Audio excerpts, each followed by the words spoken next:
Well, good afternoon, and thank you for joining us for today's Business Success Series presented by Manulife on developing strategies and tools for harnessing international talent in the workplace. My name is Ian McLean, and I'm the President and CEO of the Greater Kitchener-Waterloo Chamber of Commerce. Before we get started, I would like to take a moment to acknowledge that we do live and work on the traditional territory of the Neutral, Anishinaabe, and Haudenosaunee peoples, as we seek a renewed relationship based on a foundation of mutual understanding and respect. And as participants in today's virtual event, we are coming together as one. We believe everyone is free to be their true self and receive the same respect and opportunity, regardless of age, ethnicity, gender, culture, identity, sexual orientation, beliefs, or language. We hope you will join us in fostering a positive environment here today that is a safe and welcoming space for all. We know there is more to do that we can do, and we are committed to listening, learning, and growing as we go. Today's session would not be possible without the continued support of our sponsors and partners. So a special thank you today to our title sponsor of the Business Success Series, Manulife, our platinum sponsor of the series, the Immigration Partnership of Waterloo Region, and for September's sponsor, our friends at Gowling WLG.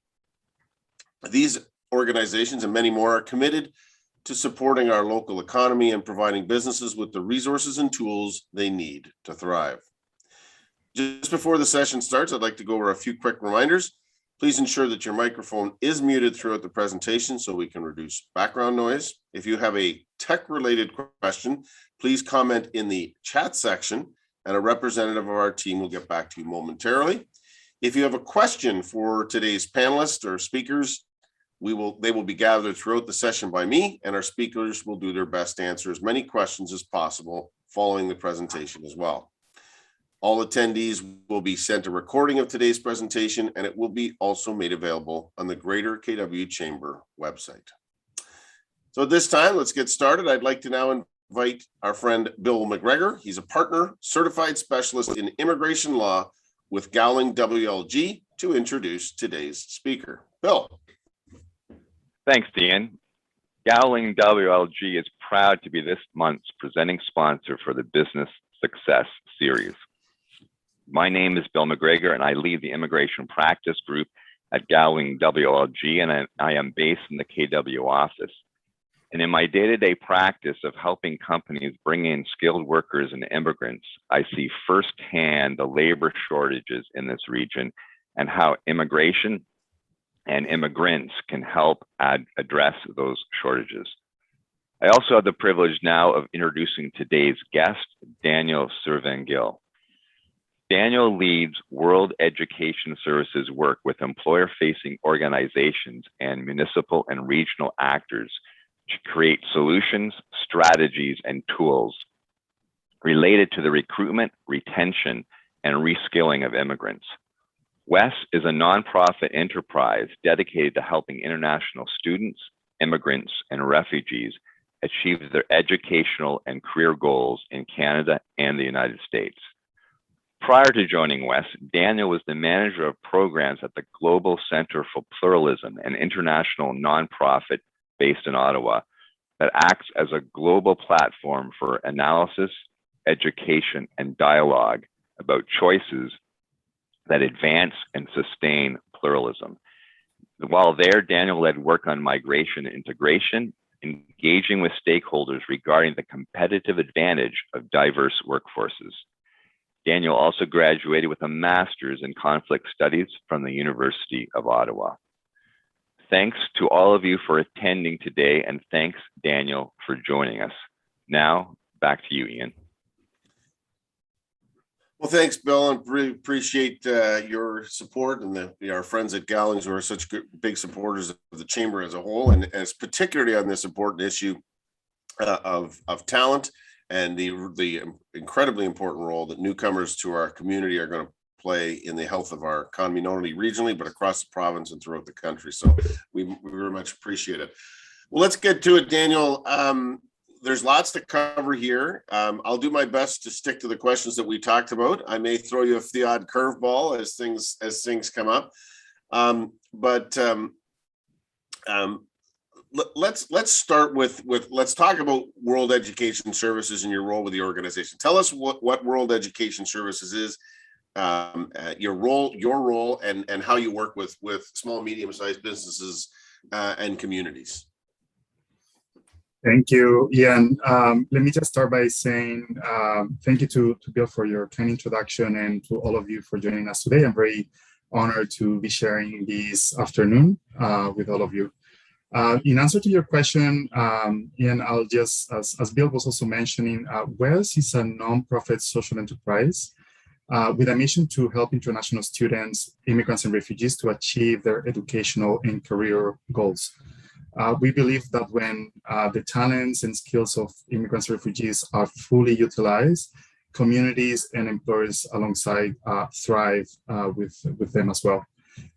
We work both in the United States and Canada. We were actually founded in New York over 45 years ago, and we opened our office in Toronto in 2000. And in these 45 years, WES has really set the standard of excellence in the field of international academic credential evaluation. WES was designated also by Immigration, Refugee, and Citizenship Canada, IRCC, in 2013 as one of the 5 credential evaluators in Canada to be used for education credential accreditation for immigration purposes. What that means is that in Canada, we evaluate 89% of all immigrant applicant credentials, so people that want to come to the country and submit applications to us. To put a number to what that means, in 2020, WES evaluated just under 500,000 credentials.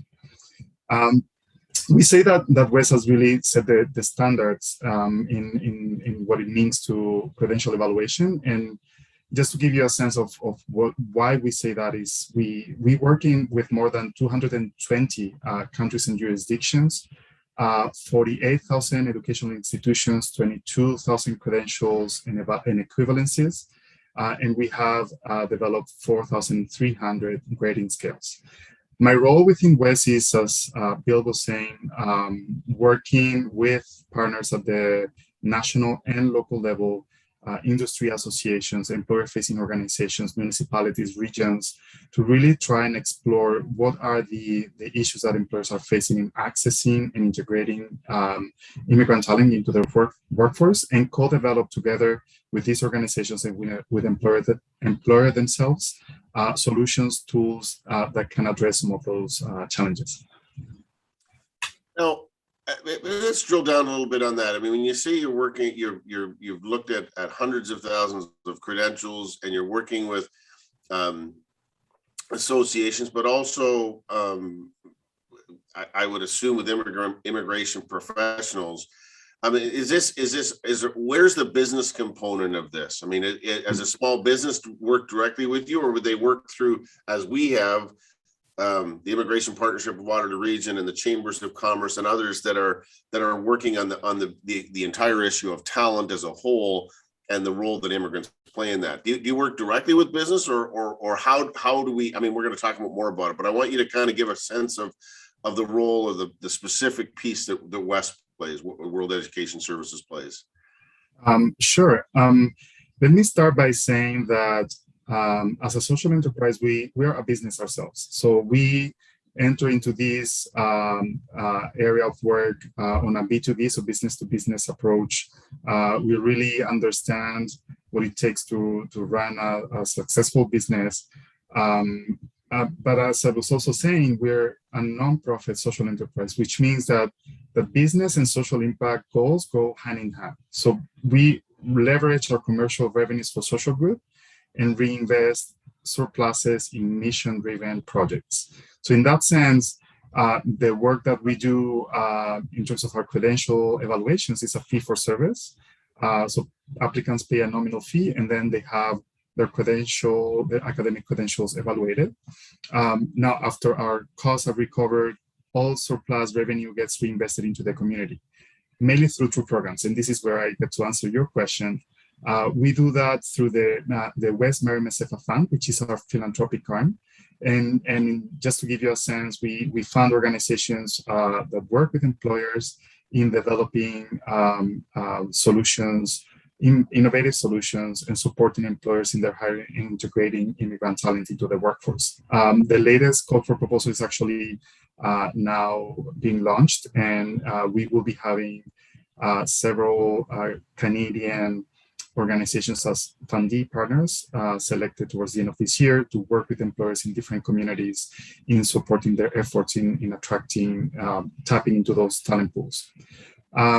And now there is the West Global Talent Bridge, which is the arm where I work, the program where I work, which joins with institutional partners and community-based organizations, policymakers, and employers in helping immigrants and refugees who hold international credentials fully utilize their talents in education. And the way in which we do that is through the different initiatives. One of them is what brings us here today, the Immigrants Work Initiative, which is really looking at how do we engage with communities across the country in developing a model for coordinated action in finding solutions that can address some of these challenges that employers are facing at the community level. We're piloting this approach in the Waterloo region, as well as in Moncton and in New Brunswick, and the region of Durham in Ontario as well. So we'll dig into a bit more of that. I think maybe to want to move on to, we just got through a federal election. It was interesting to see that just about every party had a policy on immigration, and it involved there being more immigrants, not less. So every party realizes that newcomers to our country are not only a nice to have, it's an incredibly important business imperative, because all net new employment, and it may be here in our region, we're probably already close to being here, but throughout the country, all net new employment in Canada is going to come from newcomers to the country within 3 or 4 years, if we're not already there. And we've already seen talent shortages. So this is an incredibly important business issue to make sure that we're bringing and welcoming, and that's the role that the Immigration Partnership of Waterloo Region plays, is to welcome and give a sense of belonging to immigrants, and we at the Chamber are part of the working group to connect newcomers and immigrants to jobs. So, but as we look, we do that local work. We've just had an election where immigration is certainly one of those issues that everyone realizes is an economic driver. And as we start towards the path of towards economic recovery, as we slowly come out of the COVID pandemic, there's still a lot of uncertainty. So, you know, that's the why immigration matters. How do we make sure that we articulate that it's still important, and what needs to happen so that it becomes the immigration that's happening is serving business and communities and getting the talent that they need in the right places? I mean, that's not, to me, as I think, is not whether we need it, because we do. Yeah. Let's better understand that. It's the how do we make it work? Yeah. I mean, that's a great question. There is indeed a sense of a shared awareness across the country that immigration makes sense for business. It makes sense from economic perspective. It makes sense from many other angles as well. It enriches the fabric of our society. It enriches us with different opinions and perspectives. But let me just try and answer this question with a reflection on both the short term and the midterm. So as we look at the short term, there's no need to remind anybody at this webinar that we're facing an unprecedented labor shortage. It was here before the pandemic, and it's just being accentuated by it. In the region of Waterloo alone, there are over 17,000 unfilled positions on any given day. So just to give you a sense of what that means, is that 40% of Canadian entrepreneurs are actually finding difficulties finding workers that they need. And to put that into perspective of what that means, the research shows that firms are 65% more likely to be low growth businesses when they're lacking talent. So as the Canadian economy emerges from these 18 months of COVID-19 restrictions, experts fear that even a larger wave of employee resignation could trigger even worse labor shortages in a variety of sectors. You've talked about the election. There's been a lot of promises in different platforms. The extension of the Canada Recovery Hiring Program through March 31st, which the Liberal government included in its platform, may help to entice more employees back into the workforce. There are other programs in Ontario that provide employees with up to $10,000 in subsidies for every worker they hire through specific programs. There is this one social enterprise called Blue Branch, for example, that is administering one of these programs with Employment Ontario. But all these programs may not be enough. Now, how do we reconcile an official unemployment rate of 7.5% in July in Ontario in a true rate which is estimated at closer to 15%? So that includes underemployment, people who have left the workforce, and other hidden pools. How do we reconcile that with this labor and skill shortage? For once, we know that staff are looking for more flexibility across every sector. People want to work from home, have flexible hours. There's also a significant increase in burnout rates. And some employees' priorities have shifted after the pandemic. Employees are requiring better paid and conditions, stable shifts, better benefits, advancing opportunities. Add to this the fact that as the economy recovers, and we were talking about this earlier before our participants joined the seminar, there is a spike in demand for products and services in sectors that were already struggling to find qualified workers, and finding talent is becoming even all more pressing. So all this presents a very green picture. But I think what I would like to focus our conversation today is that employers are adapting to this new reality, and those that are adapting are being more successful at attracting and retaining talent. Employers are also taking steps, quite innovative actually in the region, and hopefully we have a chance to talk about that today as well, to tap into newcomer talent pools and to retain them. And these employers are being more successful at making sure that they have the workforce and the talent that they need to be successful. Incorporating immigrant attraction and supporting businesses to effectively recruit and retain immigrant talent will be an important component to ensure not only that operations that lights can stay on, but also that workforce and the economy keeps growing in the region. I think I would like to focus also on not the fact of attracting, but retaining. According to Statistics Canada, in 2019, only 74% of new permanent residents that were living in the region of Waterloo remain in the region, which means to me that there's still an effort to be made to not only attract, which the region has been very successful. There's companies, students, people that continuously come to live in the Waterloo region, but also provides it with the elements for successful integration into the community so that they stay. So these are some of the reasons why, as you were saying, it's so important to tap into immigrant talent, and why that is a wise business decision in the short term. And hopefully I can share with you also some examples of how some people are doing it. And in the long term, as you were saying, in the midterm, I mean, it's not really any more long term. We know that by 2030, the share of Canadians over the age of 65 is expected to nearly double. And also, we know that immigration is expected to account for 100% of Canada's labor force growth. If you want, I can share some examples of how do we actually tap on this. Please. Talent. Yeah. So as part of the work that Wes has been doing with some of the communities that I mentioned earlier, so the region of Waterloo, region of Durham, and Moncton, Greater Moncton, we also engage in conversations with employers and employee-facing organizations. And we've been hearing not only about these challenges that I mentioned, but also we've been hearing that many companies are really trying to find new ways to attract immigrant talent and set themselves apart from others in the region. So basically, how to become an employer of choice. Some of the things that people are doing, for example, is entering into partnerships with schools for job sharing and posting, having partnerships to enter into seasonal contract work.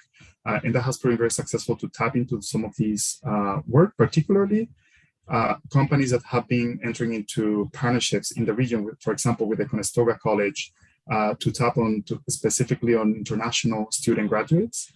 This has been reduced to some degree by COVID, but it's hopefully going to be ramping up as well as students go back to school.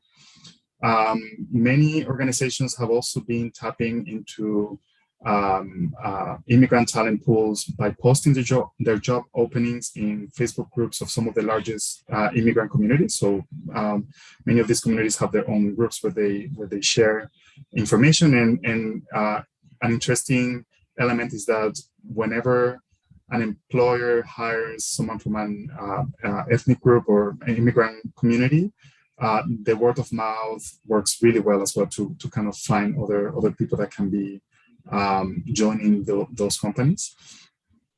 There are many other tools that we can talk about in terms of how to use behavioral assessments in hiring processes to reduce cultural bias in hiring, but maybe we can talk about that. Yeah. So you're piloting effectively, Wes, in several communities, of which ours is one.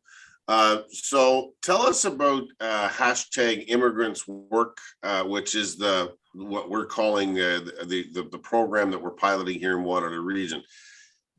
Why is the hashtag, or why is that the name? And tell us about the program. Sure. The hashtag Immigrants Work initiative was initially launched in May 2020 as a national movement to highlight the contributions that immigrants were making to our communities and our economies. You may remember that at the beginning of the pandemic, there was a lot of uncertainty and everybody was scrambling to try and figure things out and try to figure out how to have these events on Zoom and Teams. There was also a realization that immigrants were many of those frontline workers, many of those essential workers that ensure that services kept going. So initially, Immigrants Work was an awareness raising campaign to showcase some of the benefits of that immigration brings to these communities. As part of this process, we received requests from employers interested in learning more on how to actually tap into immigrant talent pools and how to help them integrate better into the workforce. And as a result of that process, we developed at WES, together with a coalition of partners from across the country, an employer playbook, which is a go-to place, a curated collection of resources that cover the entire process of the recruitment process, from recruiting to hiring to onboarding and integrating into the workforce. Now, it became also very clear early on in the process that for this collection of resources to have the greatest impact, we had to work with employers at the local level because the needs across the countries are very different. Mm-hmm. So to address some of the challenges that we heard from these communities, we started piloting an approach to engaging, as I was saying, with employers and employer-facing organizations in how to localize these easy-to-implement strategies. The strategies contained in the playbook are really looking to support employers in recruiting the best candidates, but also adding diverse perspectives that support companies' resilience, and also to foster an inclusive workplace in which immigrant employees can contribute their full skills and experience. As I was mentioning, we started the localization process in the spring in Greater Moncton, Durham, and Waterloo. In Waterloo, in the region of Waterloo, we are honored to be part of this group, including yourself, Ian. So this work is led by the Immigration Partnership in Waterloo, the Kitchener-Waterloo Chamber of Commerce, Cambridge Chamber of Commerce, Waterloo Small Business Center, the YMCA of Three Rivers, the Workforce Planning Board, Agileg, the Kitchener-Waterloo Multicultural Center, economic development for the region of Waterloo. And we also wanted to ensure that we had employers represented at the table. So we also have 3 employers as part of this group. And as I was saying, the objective is to co-develop jointly with local employers practical solutions that to the challenges that they are facing in accessing and retaining this immigrant talent. Yeah. So as part of this initiative, and this is always one of the challenges that I would say when we have our immigration partnership meetings, is there's a difference between large employers who have ability and capacity on their own workforce to work with and access immigrant talent, right? They have the dollars and the people to do that, and that's really important because they send a signal that the immigrants and newcomers are a great source of talent. But you also have to deal with, and you are working with small business too, who have different limitations in terms of training budgets and who's going to do that. And so maybe marry together that you have been talking with businesses of all sizes, from small to large, and connecting the toolkit, which is accessible and usable by businesses of different sizes, because ultimately it comes down to how do we address the talent shortage? And immigrants aren't going to be, well, they are going to be a big chunk of it, but there's all kinds of things that need to be done in different ways of underutilized talent that's been sitting on the sidelines. And this is an important one as far as it relates to immigrants. So maybe talk a little bit about the toolkit and the group that we've pulled together that has small and medium-sized business giving us advice about what are the things we need to do to make this useful and accessible to a business owner, so that they are it's user-friendly, I guess, for lack of a better term. Yeah, I think that's a very good observation. Indeed, we all know that small and medium enterprises are the backbone of our economy, and yet they do not receive as much support as they need to be thriving and to be. They're really composed of like hardworking people that need to wear different hats and do many things at a time. So the bandwidth in small and medium enterprises is often not that of the large employers. So we were very intentional as part of this initiative, and in very close consultation also with our foundational partners of this initiative, on understanding what are the struggles and some of the pain points of small and medium businesses in the region. So we interviewed an array of these businesses from all different sectors and all different communities within the region to really get a good understanding of what those challenges are. It became very clear out of these conversations that one of the greatest challenges is the fact that immigrant talent is scattered across the region, and employers often have to be like posting and sharing this information in various locations and posting it online and having lawn signs and advertisements.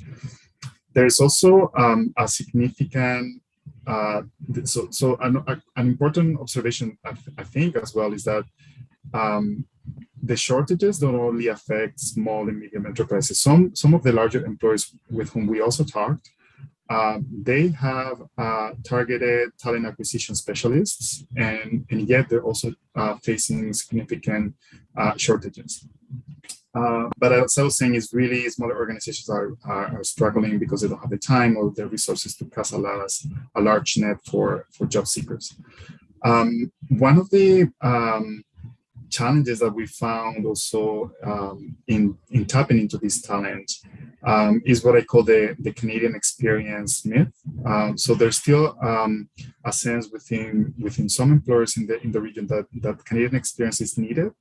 But there's not necessarily an understanding of as to why should that be the case, or how to overcome that requirement. At the end of the day, I think it comes to trust. So trusting that the person has the right skill set. So coming up with strategies to assessing the hard and soft skills of newcomers becomes also more important to address this challenge of the Canadian experience.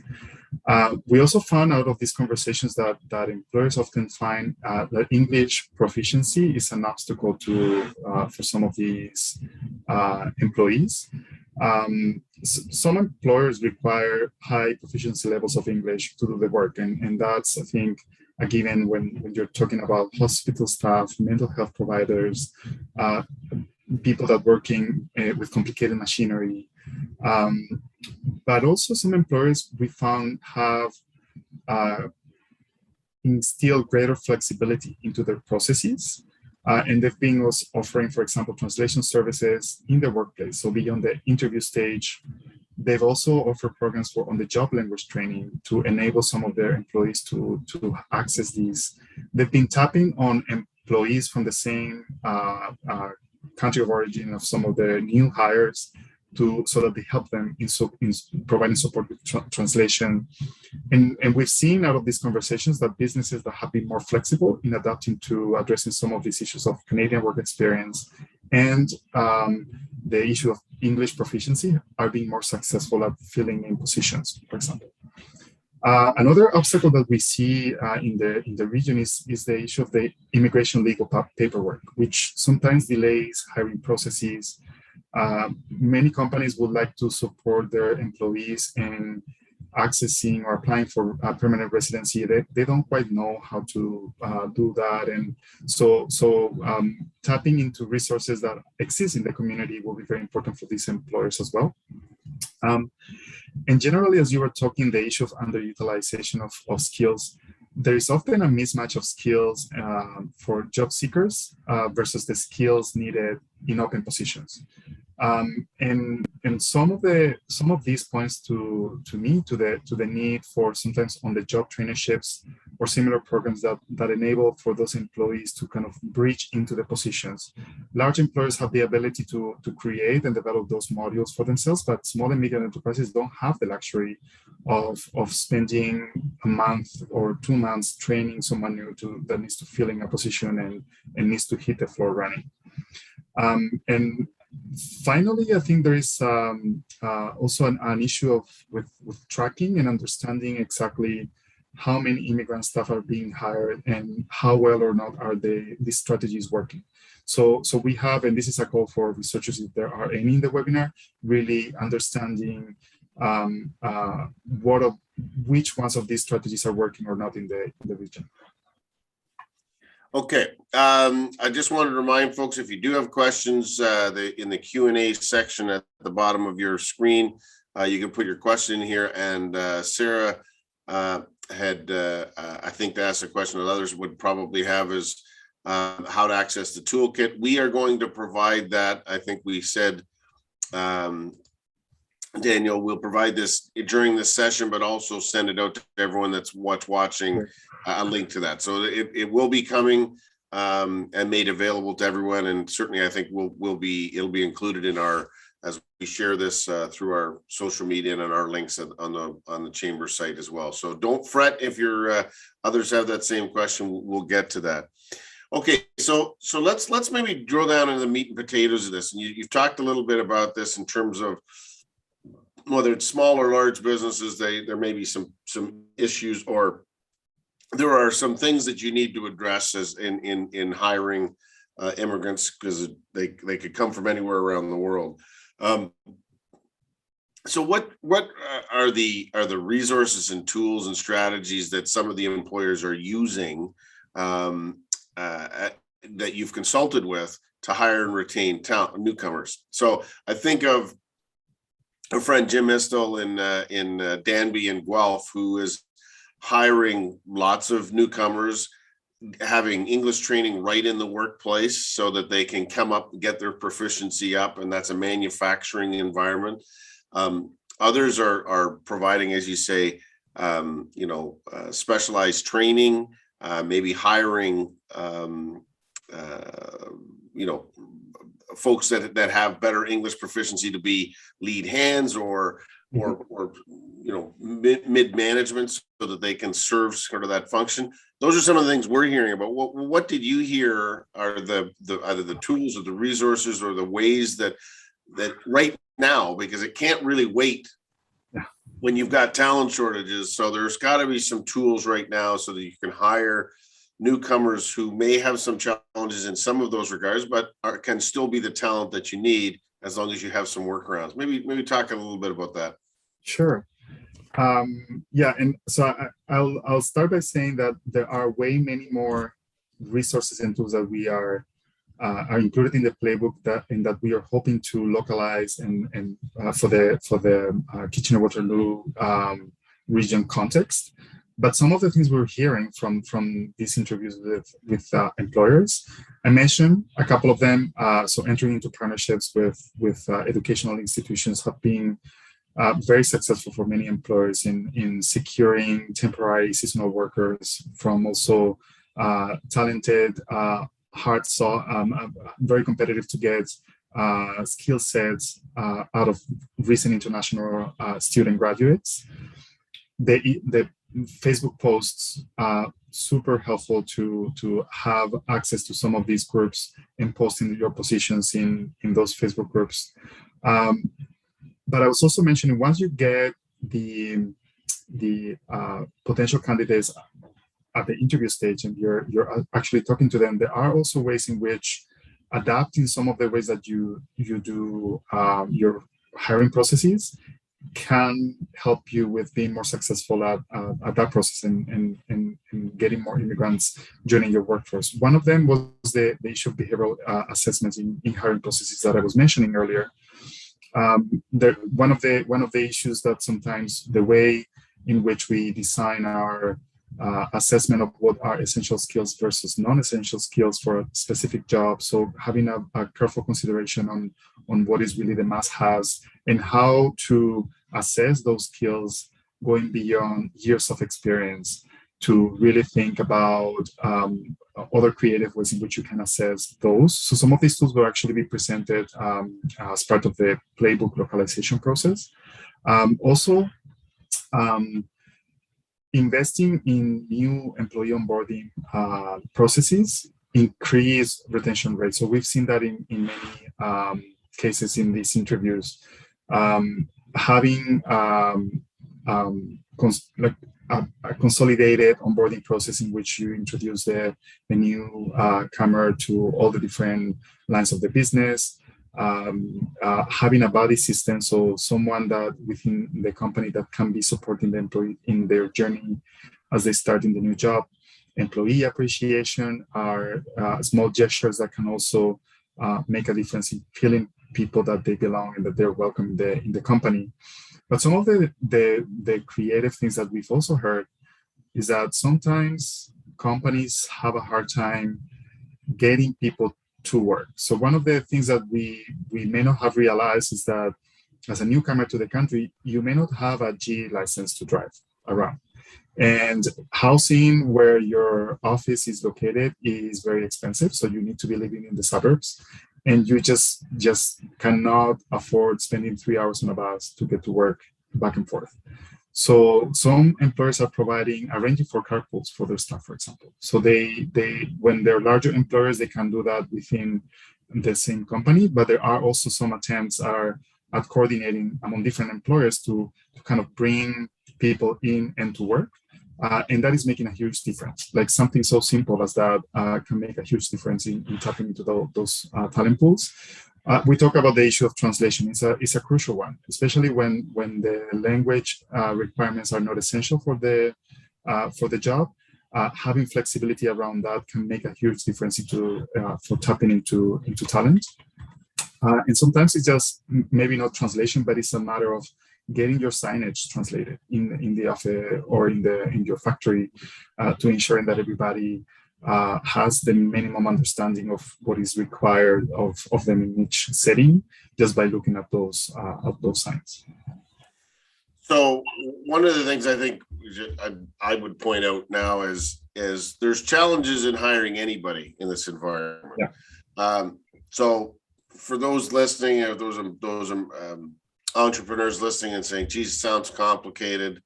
Do I really want to try this? Just think back to when you're trying to hire young people now and the challenges you have with them showing up for work, thinking that they'll take any direction. So, I mean, there's challenges with young millennials, and there's challenges with to get the talent that you need for your business trained up and working and operating at peak efficiency. So these are a set of challenges that are workarounds, and maybe that brings us back to a couple of things. One is, for many employers, they don't really see or may not have thought of as an immigrant talent as a source of talent, because they didn't really know how to access it as a right talent to match their needs. So that's one aspect. So what is that hashtag immigrants work initiative doing to support businesses that need to tap immigrant talent pools? And I guess that's really it's almost got to be the first bit. I know I need people. Where do I go? And if people go there, what are the steps that they would work through? So they say, here's the jobs that I have, and are going to be able to get that help. You'll say, okay, now here's the steps you take. You might want to consider to try and fill that talent gap. Why don't you walk us through that a little bit? Sure. As you were saying, these are challenges that don't have one single solution, and they're complex. And we're here to offer some solutions for some of those issues, and also to have a conversation with employers on co-developing other solutions that we identify through this process. So the first thing that I would say is that our focus in this in the localization of this employer playbook and all the work of the hashtag immigrants work is easy to implement. We want to make sure that things as easy as I need to just download a checklist that I need to keep in mind, or having knowing exactly where do I have to send this job posting so that it reaches the right audience, or like things that in very busy business environments people can do without having to spend too much time or too much energy into that. So that's the first clarification. Immigrants is trying to do something that we kept hearing in the region, which is connecting the dots. There are lots of really good support programs, initiatives that are already being offered to employers in the region, and sometimes it's just because of the busyness of the business, people may not know that those services are available to them.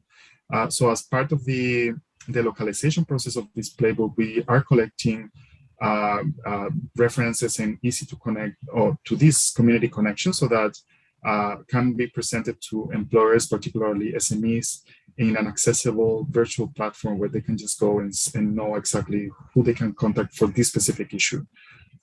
So that's one thing. The second thing is we're also working with our immigrants work partners in the region to adapt the resources and tools and strategies that have proven successful elsewhere, so that they can also meet the needs of this target audience in the Waterloo region. As I was mentioning, we're working with other communities. There's a lot of really good insights, things we're hearing that I have never heard about, of very innovative small things that you can do to really get people enticed to apply for your jobs. So we will be doing that knowledge exchange with all these communities, and incorporate those easy to implement tips also as part of the resources that employers can access in the Waterloo region. We're also, finally, I think, with the help of our partners in the community, as I was saying, we want to not only bring resources and get your feedback so that they work for you, we want to explore what it would look like to co-develop and co-design some of these solutions. So some of the services may not be available. So what it would look like and what it would take to actually co-develop those resources so that they meet your needs. So one of the things on that point, to have an employer playbook, if you will, that is Waterloo region centric, is we're having, I think, our upcoming series of workshops where we can have direct feedback from employers around what they need to feel comfortable with hiring and around this set of issues. Maybe talk a little bit about that, but what are the things that came in the chat box? And I think you've touched on this already, and this is something that we're very seized with, is that, I would say maybe still even today, but I think it's fast changing, is employers looking for Canadian experience before they would hire. I think that may be true and may even be true to be the case, but it's going to change fast, which is partly the reason to go through and have this playbook, because if your business is suffering because you don't have people working, suddenly your horizons become a little broader and you start to look beyond what you may have done before. So I think the answer, a couple of comments in the chat section there, this is going to come fast and furious because employers have no choice. They won't be able to say, I'll wait for the quote, quote, Canadian born talent to come around, because Canadian born talent is not enough to fill the gaps. So I just wanted to sort of address that, because that's a question, saying I don't think it's mandated. It's going to be a business imperative. You have no choice then to get serious about saying, I take the talent that I need for the jobs that I have from wherever I can find those folks. So, but let's talk about the importance of the workshop and making this Waterloo Region playbook one that would kind of feel and look like Waterloo Region. Why that's important for employers? Yeah. Just echo what you said, and absolutely. I think the question is not why recognizing non-Canadian experience, is like, how do we recognize non-Canadian experience, right? And so just to your question, as we engage with these conversations with employers across the country, we kept hearing that employers are tired of being told what to do. They want to be in the kitchen co-designing these solutions so that they work for them. So we've taken that very seriously in this process, and we've been baking in employer insights and input at every step of the process since the Immigrants Work Initiative started in Waterloo Region. So as a result, the localized version of the playbook, we're hoping will offer three things. The first one is, as I was saying, a set of relevant community connections, organizations that can help employers connect with talent pools, as well as explain how for example, how employment subsidy programs work and other initiatives. So an easy go-to place where they can get updated information on where to access those resources. The second thing that we're hoping it will do is ensure that key industries are represented. The needs in the Waterloo region are not the same as in the GTA or in Moncton. So there will be a specificity to some of the more prominent industries in the region of Waterloo. And finally, we also want to ensure that the localized playbook offers relevant resources, best practices, and tips, as I was saying, for members of the chamber and other businesses in the region. And that localization process will require input from local employers. So we are really counting on an opportunity to engage with local employers on this co-design work. Okay. We got a couple more questions in the chat box or the question box about where to access the playbook. So Sab is listening in, you're listening in. We will be doing that. I think this is we'll put it on right now or soon. If not, please don't fret. It will come out with the recording that we will send everyone that's been on this call with the link to the playbook. So in addition, let's talk about the workshop, because I think there's some people listening that would like to participate in that, and we certainly want to let employers know about it if they want to participate, so they have a better understanding of the details of what would be in this involved in the workshop. And I guess that the context to that is businesses are busy kind of trying to keep afloat right now in COVID, asked to, lots of requests to attend events and complete surveys, and it is a burden on their time because they get asked all the time. I get asked all the time. What makes this initiative different? Like, why should a chamber member or a business in Waterloo Region say, this is the one that I should participate and spend my time. And while we're at it, what kind of time commitment are we looking at? Yeah, very fair question. I would say the first thing that I would say is that if we want this resource to really meet the needs and address some of those challenges that businesses in the region are experiencing, we really count on local employers to join us at this employer workshop to in this co-design exercise. So that's an invitation, a call for all of you members of the chamber and others to join us. We're talking about a 90-minute time commitment. What makes this different to other events or invitations that employers may receive on a regular basis is that we really want the workshop methodology follows a user-centric approach. There is this fancy approach that was designed in Silicon Valley to making sure that every time you use your cell phone, you feel it's like, oh, what, this is so easy to use.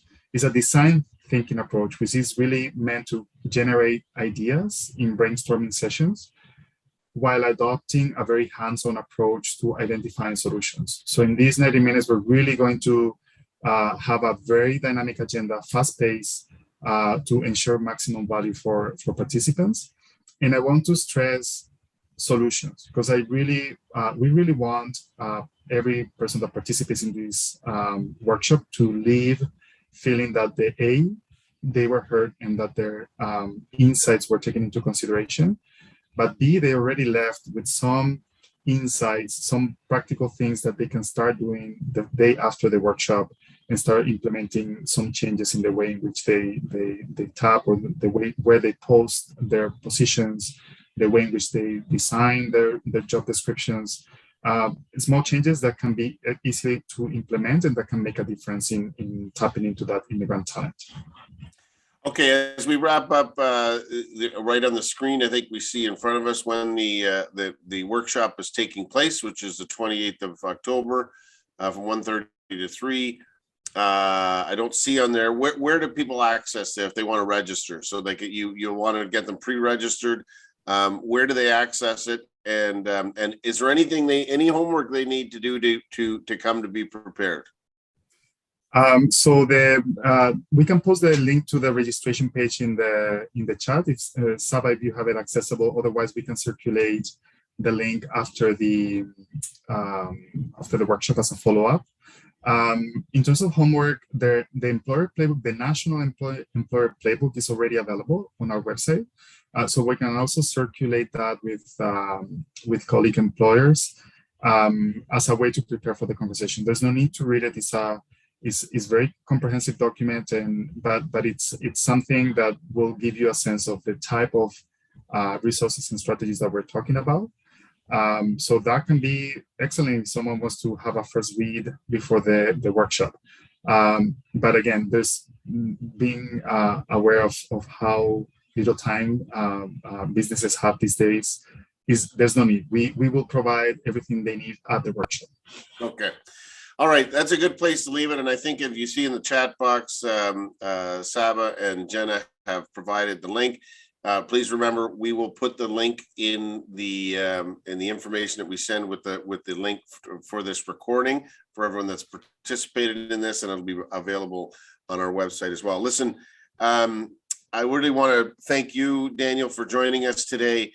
Really helpful. I think with every passing day, the importance of newcomers and immigrants to our community and to our workforces is just patently obvious and incredibly important. So the work that you're doing in partnership with the Immigration Partnership of Waterloo Region is really important for our region. But we are leaders across the country, and we're going to see this first or more quickly than other communities. So we appreciate our community being one of the pilot sites. So thank you, Daniel, for joining us today. Thank you to our title sponsor for this series, the Manulife, our platinum sponsor of the series, the Immigration Partnership of Waterloo Region, and to September's sponsor, Gowling WLG. And finally, thank you to all of you for joining us today. As a reminder, we do host a new Business Success Series session every Wednesday at 1 p.m. Next week, we'll be joined by our very own Allison Mitchell. Allison is the lead of the Access Student Talent Program, which engages small businesses with opportunities to engage post-secondary students from Waterloo, Laurier, Conestoga, and other universities, and how the students are able to support their business needs.